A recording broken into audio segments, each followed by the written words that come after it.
गर्नु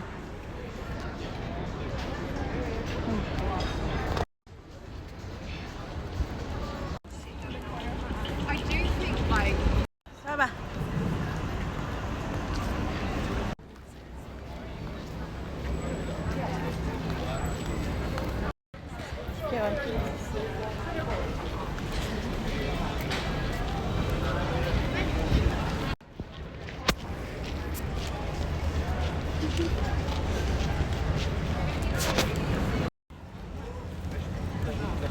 हामी चढ्ने चाहिँ यो नम्बर 6 बाट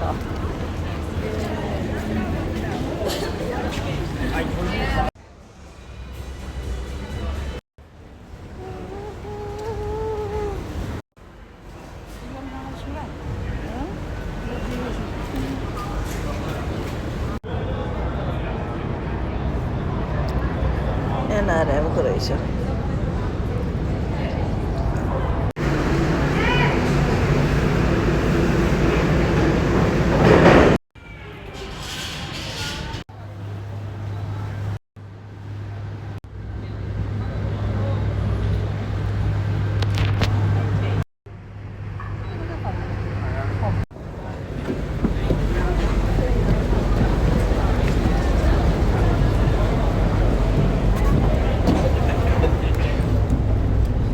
Quick, you might get in the spot that's under the Yeah, let's quick.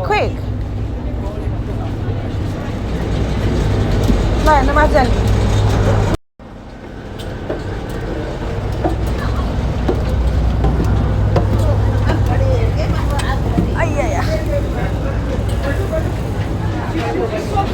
यहाँ बसिरहन्छ बाबा यहाँ बस्नु यहाँ ए ल त्यहीँ बस्ने हुन्छ ल बस्नु त्यहीँ बस्नु म यहाँ बस्छु नभए यहाँ आउनु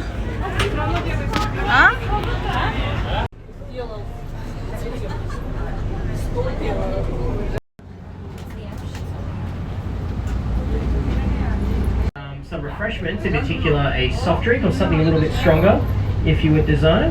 That is also on the lower decks. Now we also have complimentary tea. You do get both. That's also located on the lower deck, just at the wall side, as that is the worst way to experience the beautiful Sydney Harbour. Okay everyone, that's everything. Let's get started. So we are currently leaving an area that is known as Circular Fleet. So 11 ships leaving from Portsmouth to establish a penal colony. In front of us we're going to have the Sydney Harbour Bridge. Now the Sydney Harbour Bridge was opened in the year 30 metres tall, making it one of the... also has a nickname given to it by the locals. It is called the Coat Hanger. So it's a bit of a fun fact as well. Now, if you can see the bridge, your eyes do not deceive you. You're not insane. There are little people walking on the walking along the bridge. So this is an experience that is known as the bridge climb. So for around 300 climb to the summit of the Sydney Harbour Bridge. Now, on top of the bridge, you will see the Australia.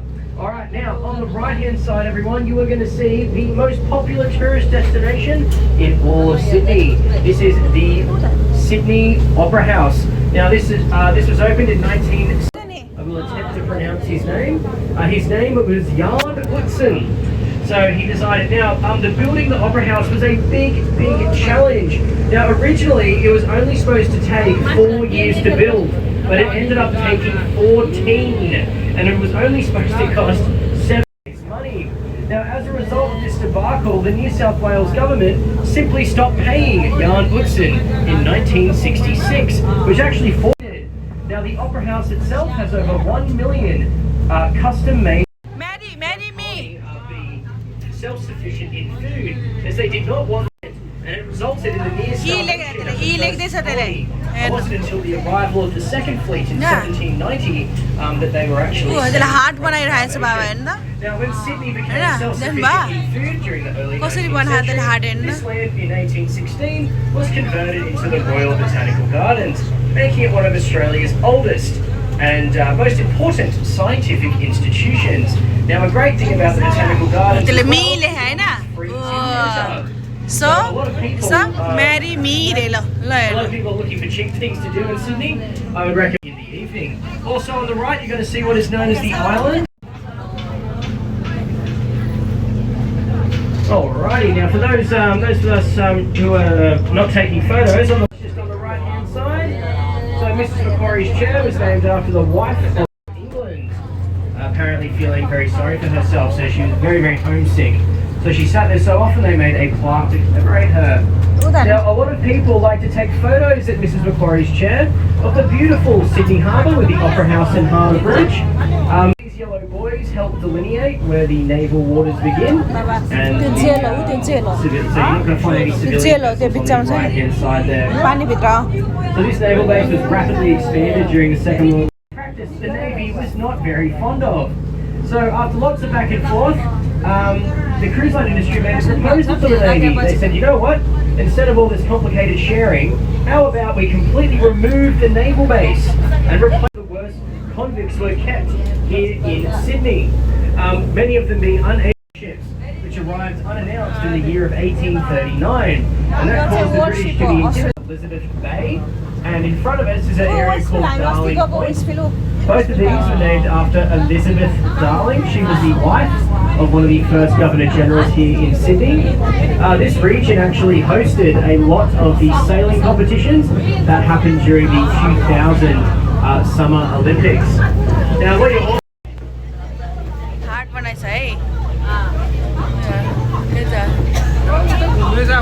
Alrighty, now we've got a few interesting things coming up. Now, on the left-hand side of the vessel, food troubles. So a lot of that farmland was not very fruitful. As the residence of the American Governor-General, so from 19th General of Sydney. So they still own the house to this very day. During the Second World War in 1941 in particular, behind that boathouse was put on the market for a record-breaking 200. To own 1 square metre of Point Piper, it's only going to cost you around 80,000 Australian tech company. So he purchased that property in 2023 for. Now, one infamous couple of this home was none other than Amber Heard and Johnny Depp. Minister. So you're also going to see lots of privately owned sailing boats, again, from country to country.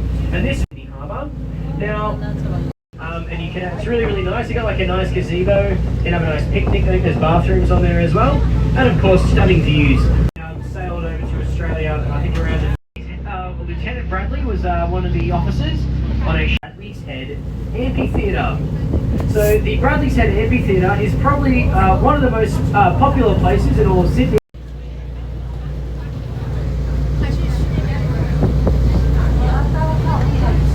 Now, Kirribilli, the name Kirribilli is derived from an Aboriginal word which means Kirribilli. 10 for 10 Prime Minister. Oh. So you'll see it's probably the only house this close to the Harbour Bridge and has a front purchase so it can be the headquarters while they coordinated the defence of Sydney Harbour. So in 1913 though they taken over the defence of Sydney's waters. Now after 1913 it became known as the Governor-General's residence. The purpose was October of 2024 where King Charles and Camilla came and visited Sydney and they stayed over there right here on the shorefront. And this is what the Pixar animators chose to base 42 Wallaby Way to discuss the design. Now that man was arrested and his name was Fred Rock.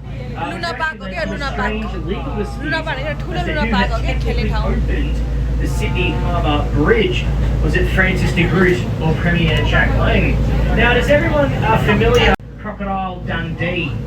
Now, that is played by a man called Paul Hogan. Now, Paul Hogan actually worked on the Sydney Harbour Bridge during the 1970s as a painter. Now, Luna Park was opened in the year of 1930. Especially during the Second World War, many soldiers would take their dates over to Luna Park. Now in 1979, tragedy struck Luna Park. There was a ghost train fire that resulted in a number of deaths. It is known as the Crown Casino, and that was opened or built by the Australian billionaire James Packer. The Crown Casino, and that is why that building. But you only get 4 bathrooms. bit of a dark.